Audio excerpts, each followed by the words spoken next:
This is the Growth Enablement Madness Podcast. And here's your host, Jim Ward.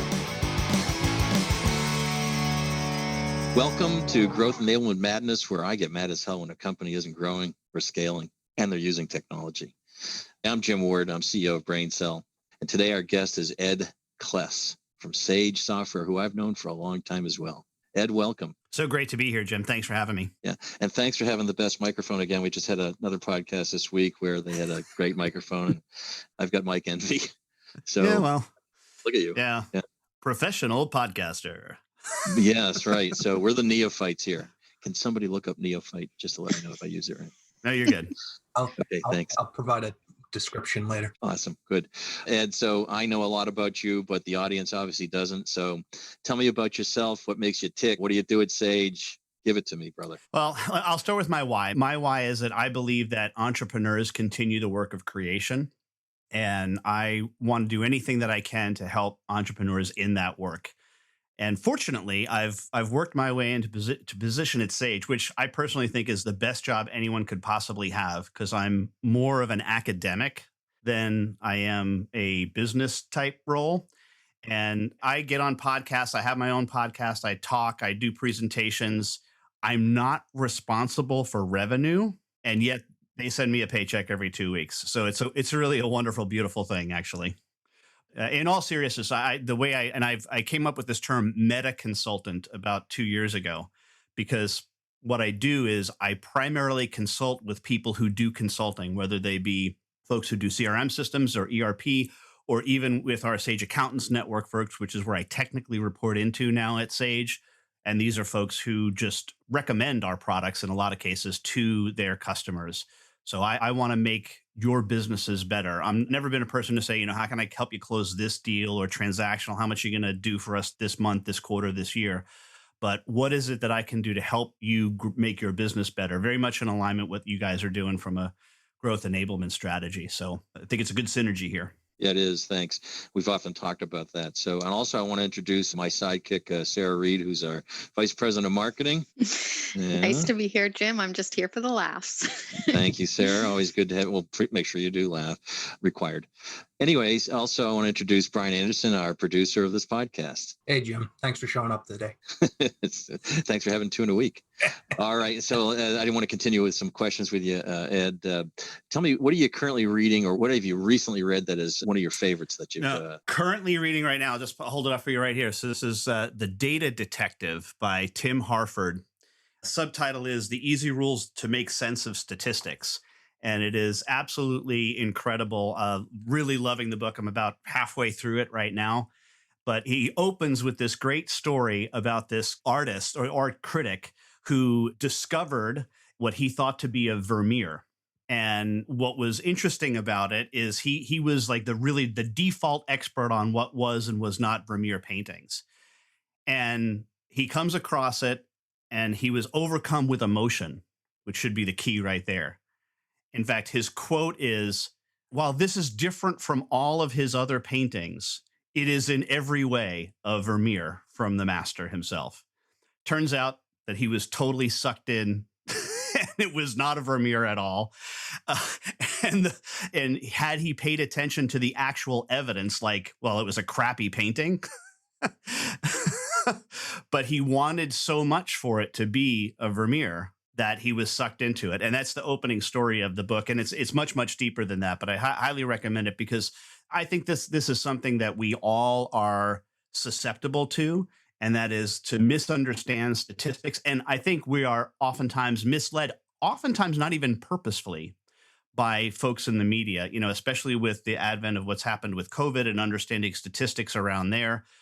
So many people don't understand what's the difference between the different case types. Well, we say, well, it's got a 5% recovery rate, or no, it's not a 5% recovery. That's only those who are actually diagnosed with the disease. Big difference between the number of cases reported and the number of actual cases out in the wild. Sometimes that's a 10 or often 100-fold difference in cases. And you can get so sucked into looking at data. I've often thought of as data inside an organization can become a substance abuse problem. I think leaders and managers, it's like they get a little bit of data and then they want more. and more, and they crave it, and they go deeper and deeper until the point where the data is actually meaningless. One of my favorite quotes is from Clayton Christensen, who said, "Conclusive data is only available about the past." And if you want to talk about growth, if you want to talk about the future, you have to have a theory that you posit and test to see if it's right or not. And unless your theory is tomorrow is like today plus 10%, which turns out to be a pretty lousy freaking theory, you can't use financial data to predict future financial success. That's what I'm reading about right now, is all of this stuff about data. So that's very interesting. And as a growth enablement company, we often work with clients around data, right? Predictive data, things that will give them a sense of whether they're going to hit plan, et cetera. Does the book address those kinds of things? Yeah, it does. And what's interesting about this has been, some of this stuff has been known for years. My co-host of my radio show, Ron Baker, wrote a book a number of years ago called Measure What Matters. And he's the one who actually taught me this concept, that the way to predict future financial performance isn't to look at past financial performance. After all, it's on every single red herring stock that when they pass out to try to go public, the prospectus, printed on everything. Past performance is not a future indicator of success, right? It's like on the first page. But yet we like to think that it is. What is predictive of future financial success is something that you can't get from your accounting system, which is something like Net Promoter Score. If your Net Promoter Score is increasing over time, and if you're measuring it in waves, say every month with a different set, and you see that your Net Promoter Score is going up, I would make a prediction that you would have better future financial performance based on that, right? So you can't predict financial performance by using financial metrics, because all of those are about the past. Accounting is a past participle. We're accounting for it in the past. Yep. So we're in agreement. I just wanted to make sure, because we look at profit and loss statements, for example. It's historic data. Yeah. By the time you get that data, it's too late. I mean, you know, if your sales are down now, what are you going to do to increase them over the next quarter? It could take you a year to fix what happened in the past. It's a rear view mirror. That's right. Ron says it's like accountants come in and bayonet the wounded. Right. Yes. I love it. Yeah. So you've got to have multi-sources for the data that are relevant, to the objective you have in mind. Well, and interestingly enough, I think that the ease of measurement of data and the use of that data is inversely proportional. In other words, if something is really easy to measure, it's probably not very good at being predictive. If something that's harder to measure is probably better at predicting something in the future. So there's that inverse proportion. And I think what unfortunately happens is so many people just opt for the easy metric. The terrible, horrible story that I've seen cited multiple places is body count in Vietnam. They use body count as the metric for success. Of course, what they didn't realize is that, yes, okay, if you kill a Viet Cong, it's one less Viet Cong. However, if you kill the family member of someone who is not a Viet Cong, it creates 10 more Viet Cong. And even McNamara, who was the one who put this metric in place later on in his autobiography, said that that was one of the biggest mistakes of his career in life, putting that because it was easy to roll up. It was easy to measure. That is a great example. Wrong metric, right? And so when you're in a company or you're trying to get predictive data, be careful of wrong metrics. It'll guide you down the wrong path. Yep. Can't think of one right now, but maybe you could.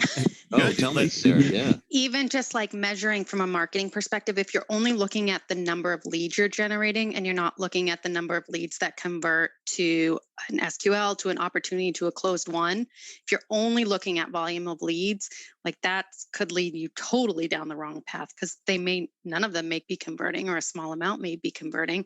So it's not going to lead to revenue. And take that even further. Are the leads converting and becoming profitable sales? That's even harder. So the example of it being even harder is, how do we measure the profitable sale later? Yeah. But of course, that would be a better metric to predict future success. But again, it's harder to measure, right? So it's this inverse proportion to these two things. Or are you selling to the right customer, because you may be going down a completely different path than what you had intended? Mm-hmm. Oh, that's great. Thanks, Sarah. See, look at you. Look at you go. See, I pay attention. Yeah, you do. Yeah. I do more than just laugh. So I've talked about growth for growth's sake, and I think you have the analogy to the cancer cell. I think, that's the one thing I remember you telling me. And of course, so let's discuss the market share myth. Tell me a little bit about your thoughts about that. Yeah, and again, this is Richard Miniter wrote a book called The Myth of Market Share back in, I think it was the early 90s, and it's one of the best books on this topic. The examples are dated. He often uses car companies as an example, but I think we can still learn from them. He said that most people think that if we grow market share, we can then be more profitable. It's the exact opposite, actually. He says you need to grow profitability first and then decide if you want to expand your market share. And now there's example after example, but the one that I like to cite, and I don't have the latest statistics on this, so this goes back about 2 or 3 years, but Apple at one point had 120% of the profit in the mobile phone space. I want you to think that through. How is it that a company has 120% of the profit in a space? It means what? The others are doing what? Losing money. Down. Right. Going down. Right. They are actually losing money selling everything. But Apple only had about a 30% market share. And people are like, well, look at Android is kicking their butt. They've surpassed Apple as far as market share is concerned. Who the hell cares? Right? Would you rather have 120% of the profit in an industry or 30 or 40% of the market share? And that's the same thing that happened with that Miniter talks about in his book. He talks about GM and Toyota. Bizarrely, like in 2005, I think it was, Toyota and GM sold within, I don't know, it's something ridiculous, like 50 cars of one another in the United States. That's how close it was. The total number of cars was within 50. Toyota was profitable, $2 or $3 billion profit. GM lost money. How does that make any sense if market share, it needs to be your focus? Because it's the same market share, right? Of course, the issue is that you had to take a look at GM's financial statement to learn that it was not a car company anymore by that time. It was actually a pension fund that happened to make cars. Yes, right.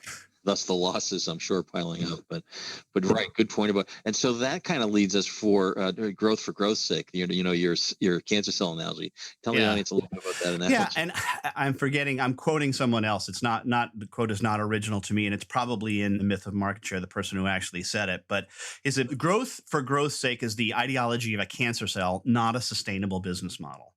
If you think about what growth is, what cancer is it's cells that multiply without restraint. And this is where you have to be careful as with your concept of, being a growth enablement company. Growth is good. I never want to dismiss growth, but I'm in business now about 30 years. I could probably go into most organizations and double their sales in the first year. Don't have a problem with that. I would put them out of business doing it, but I could double the revenue number. If that is solely what I'm supposed to do, double revenue, I'll make it happen, but you won't survive. Right. Which is why we underscore in growth enablement scale, which is the concept of improving your net profit margin or your EBITDA. We talk about that all the time. And that it's more about creating a greater value at the bottom line while you're growing. So, and thus the technologies that we're providing to help for that scale, to augment humans, for example, high cost. I think technology is getting us there now. It is, because eking out variable cost is the second most important thing in growth that enables profitable growth, I should say. If you can reduce your variable costs, and that's what a lot of systems do. The number one driver, by the way, is price. Your ability to hold your price and set your price is the number one driver in profitability by far. It's by a factor of at least 2 or 3. So, for example, I hate, but I guess this is, part of the deal is you have to use Apple as an example. They have $300 billion in cash. And they do that because Apple is a great pricer. They are a great pricing organization. They know how to set and hold price. They have no desire to be the low price leader in a particular market. In fact, the exact opposite. These headphones that I'm wearing are $600. And I was happy to buy them. I love them. They're the best headphones I've ever had in my life. So they can be a price driver with that. Because they're the price leader in the industry, because they are willing to sacrifice market share for price. These don't go on sale. And even if they do, it's like a $20 gift card on the day after Thanksgiving. That's right. That's all you get from Apple. It resonates with me because we're a bootstrap company. We've never taken any monies from the outside. So we must grow through scale and profit. we can't grow, as the earlier example would suggest, just for growth's sake. No. And let me just one step further on this. I want you to think about, like, so many companies think that, all right, discount, and even it's reflected in financial statements, right? When you see the revenue less discount, right? Where the discount is at the top line, right? That's not where you should put it on your financial statement, because a discount is not off of the top line. It's actually off of the bottom line. There's no difference in cost. So a 10% discount off your top line is incredible, because you actually have to bring that to the bottom line. What you should do is you should do net income and then put discounts underneath it. Interesting concept. I wonder how a lot of these SaaS companies would perform, because you look at a lot of these SaaS companies today who are growing exponentially. I can think of a few. I'll leave them nameless. But what's happening with them, right? They're growing and yet they're not profitable. Tell me your thoughts there. It is fair, but the reason is because they have changed the business model. They are what John Murillo calls, they have automatic customers. They don't worry about, are we going to have customers next month? In fact, they can predict what their revenue is going to be next month within 98% certainty. Yes, right. And that's why they are highly valued, because they can predict that revenue. Whereas a company that has been selling on-premises solutions and even doing consulting on-premises, you've got to get a new customer every month, every quarter, in order to keep that going. Whereas if you have the automatic customer, you have that subscription model in place, you already know what your predicted revenue is going to be within a fairly high level of certainty. And that's why these companies are valued the way they are. Love it. Yeah. We were talking a second ago about adding technologies for scale. A lot of AI being talked about that includes AI, artificial intelligence. We talks about machine learning, natural language processing, but that comes with some change, right? Because I think there's one of the things that's happening is there's fear that we're going to take jobs away from humans. So let's just talk about change a little bit. Change management, getting folks over the hump of thinking about these things, that it's not going to, right? How do you deal with change? Well, it's such a great subject too, but I'm going to go to a hero of mine, Werner Erhard, who was the founder of EST. You might remember that, Jim, from my parents were a little bit involved in this in the 70s, the Erhard seminar training, EST. Can't say that I know. Okay, so he's a really interesting guy. If you watch The Americans, did any of you watch the TV show The I've Americans? I've just started watching it. Okay, now you hit on something I I'm do in. know. Okay, so Philip is going to EST. That's the group that he's going to. If in the second or third season he starts to go to the Erhard seminar. I'm not there yet, so don't. It's don't not a big spoiler. It's not a big spoiler, Okay. but He kills everybody. Him going to S doesn't spoil it. But Okay. He doesn't wipe everybody that's what out. we're talking about. No, and the reason why you should know Werner Erhard too, for one reason and one reason only, is he's one of the few people who beat the IRS in a tax case. They came after him and he won in tax court. He beat the crap out of him in tax court, which is why he's my hero, by the way. Okay. So, but he said this. He said, all transformation is linguistic. If you want to change the culture, you must change your language. So let's talk about this in terms of subscription too. I used to say I want people to stop who do professional services or professional firms. I don't want them to call them clients. I want them to call them customers. Now I don't want you to call them customers. You know what I want you to call them? Members. I want you to get members. You remember the ad campaign for American Express about 15 years ago? Membership has its privileges. Yes, it does. Yes. Love that. And what you thought of as clients or what you thought of as customers, to now think of them and you thinking of them and them thinking of themselves as members in an elite group that is your company, that you provide them access not only to your brilliant brain, but the brains of everybody who is also a member. Good. I see Brian writing this down. This is perfect, Sarah. Because I was noting it too. Because in my view, there's four forms of capital. There's financial capital, which we all know. There's also the structural capital, which is like the stuff that's still in the building when we leave. So our computers, our phone systems, all that. That's the structural capital, right? We also have our intellectual capital, which is our knowledge. But the fourth form of capital is our social capital. And your grandmother put it this way: it's not what you know, it's who you know, right? And I submit to you that the most valuable form of capital that we all have is our social capital. The four of us on this line here are unlikely to ever be completely and totally destitute, even if our businesses lose money. Why? Because there's probably many people in our lives who'd let us sleep on their couch if push came to shove. Because of the people that we know. The people who are poorest in this world are those that lack social capital, lack access to other social capital, that have literally nowhere to go. Excuse me. Teams message just in from Sarah. She said no couch surfing here. I don't.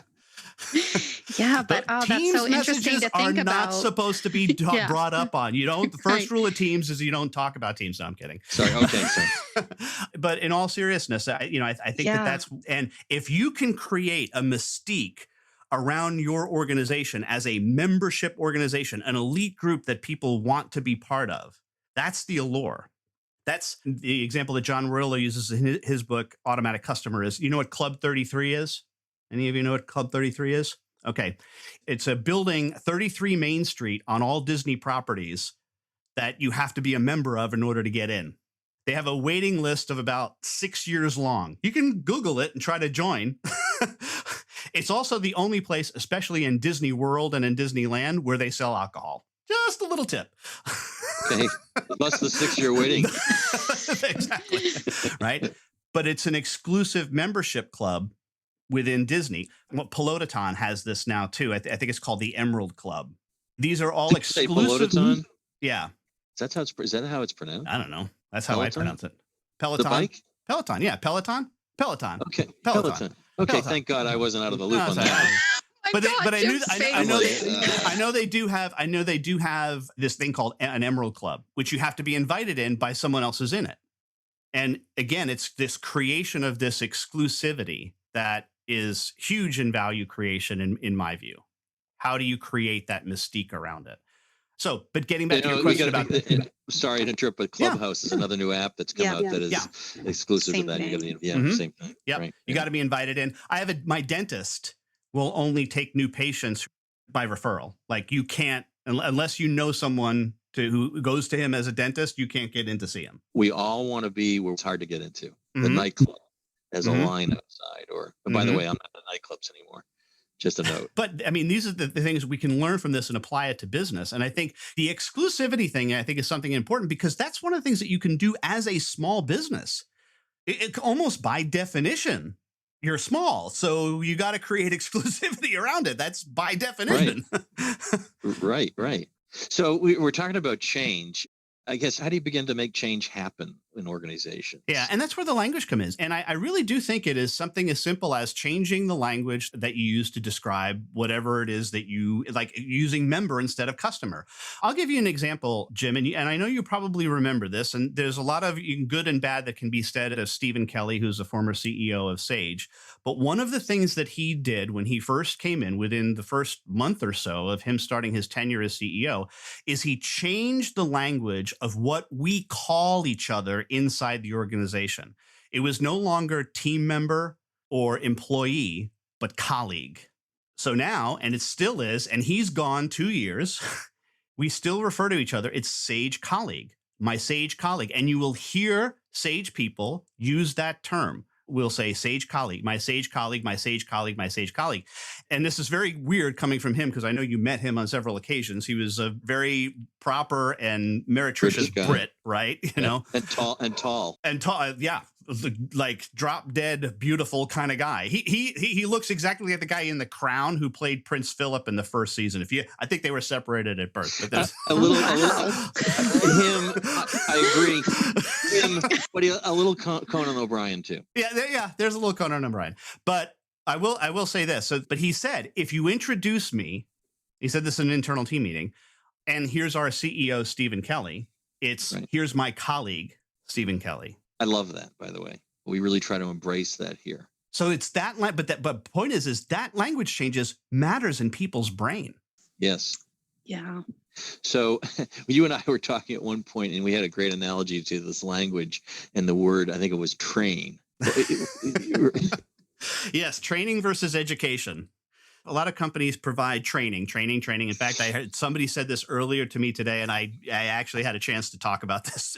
This is the second time today. Sarah, you're a marketing person. What can you charge more for, training or education? Training. Oh, Sarah. Training? You can charge more for training or education? Education. Education, right? Because think about Listen, education. you can't fool me twice. What is it? Fool me once. Education. Think about it. Like education from a perspective is if I go to a school and I'm educated, right? Oh, I see. Like versus like going to like a tech. Horses and dogs are trained. We're potty trained, for God's sake. So here, but here's the coup de grace on this. Would you rather your 17-year-old go to sex training or sex education class? Education. Right. I think that says a lot right there. Well, let me think about that for a second. No. Think about their age. Your 17-year-old child. Yeah, we don't want them going to sex training. That would be, that's a whole different industry. It's a whole different industry. But the point is, and I think this is important, and it's crass, I admit it, but with a moral point, education has a moral component to it. Education has a righteousness about it that training doesn't. I really like that. Yeah, but that shifts my thing, because in business, when we think about monetary, it's really the training. I think about like the training courses that we're spending money on, not necessarily like going to a webinar to learn for education. So it's a little bit of a... How about instead of, and this is where you can include a modifier, product education. So product education as opposed to training. I personally would rather be educated. Right. Yeah. All right. So educate me on the product, on the use of your product. Don't train me. Train, whips, you will be trained. You will. Here he goes again, back to another industry. So no, it makes sense. That makes total sense. Yeah. And by the way, and I love words. My dad taught Latin. So he would often, remember that the movie, My Big Fat Greek Wedding? You guys saw that one, right? And there's the running gag in there. Give me a word, then I'll tell you how the origin is Greek, and they would like throw stuff at him. So, but it was like that growing up in my house, except with Latin. So my dad would be, mortgage. You know what mortgage means? What, Dad? Well, it's a concatenation of two Latin words. Mort, which means, you guys probably know this one, mort, death. Right? Mortuary, right? Death. And gage, which is Latin for pledge. A mortgage is a death pledge. Ooh. Makes total sense now, doesn't it? Right? It sure does. Oh, yeah. We all have them, so. Yeah, you just bought a house. I don't buy a mortgage. But it's a death pledge, pretty much, Brian. I'm just saying. They got you first more than anything. But here's the thing. Education comes from the same Latin as extrude. It's to draw out of. When we're educating someone, what we're doing is we're drawing what they already have out of them rather than training, which is putting crap in, right? So what we're doing is we're taking their knowledge and extracting it from them so that they can bring what their gift to the fore. He sure leaves us with certain things to think about, doesn't he? Hey, so let me ask you this question. And I'm not sure there's an answer to this. Is there a role in technology here? How can tech be used to support the changes in business thinking? Absolutely. There's this huge role for technology in all of this, because what technology does is enable us to do things more effectively for others. One of the things you were talking about earlier was this fear about machine learning and artificial intelligence taking away our jobs. Artificial intelligence and machine learning will take away tasks, but it won't take away jobs. The reason is because we as human beings are incredibly creative in our ability to come up with new and innovative ways to serve our fellow man. And this goes back to my why. Entrepreneurs continue the work of creation. Jobs that exist today did not exist 5, 10, 20 years ago. The people who say the jobs are all going away, we're all, and by the way, I count Elon Musk and a lot of these, they all think that we need UBI because we're just going to sit on the beach and sip martinis and Mai Tais or whatever, while the rest of them do all the work. That's not going to be the case. We are incredibly innovative at coming up with new ways to serve each other. And that's where jobs come from. Jobs come from us thinking about, I can do this for someone else better. This is why the worst idea for capitalism, what I would call capitalism, or better yet, innovism, market innovation, is Wall Street. What a terrible, terrible knowledge. In fact, I talked about zero-sum game. There's a line in Wall Street. It's a zero-sum game. It's a zero-sum game. Wealth isn't created or destroyed, merely transferred from one perception to the other. It's wrong. The best movie to understand the wonders of innovism, market capitalism, is Pay It Forward, is how can I figure out a way to serve someone else, even though I don't even know who they are. I submit to you that all of the time that you're spent in educating yourself, in growing, the people listening to this podcast are learning today so that they can serve a future customer that they don't even know exists today. That is altruism. Impactful. I'm growing my knowledge every day so that I can help somebody in the future with it. That's why I want to learn. And so you mentioned artificial intelligence, and how I see it, and I think in how you've discussed technology in this role, is it's releasing humans from these repetitive, perhaps, tasks and allowing them to increase their creation to be able to better serve the next client. Absolutely. In fact, the book I was reading before, the one that I mentioned, was by Virginia Prostrel, and it is called The Fabric of Civilization. It's all about the history of fabric. So it's simply really the evolution that's going to take place. We have evolved 100 years ago. We were not doing what we're doing today. And so one of the things that she brings out is a pair of jeans, a pair of blue jeans, has 6 miles of thread. Wow, who knew? And it would have taken... and don't say it, Sarah. Mine do not have 10 miles. We hear all about, in fact, the looming industry is one that oftentimes is used in the examples that we talk about of jobs being taken away. The real jobs that were originally taken away were from the spinners who were creating the thread.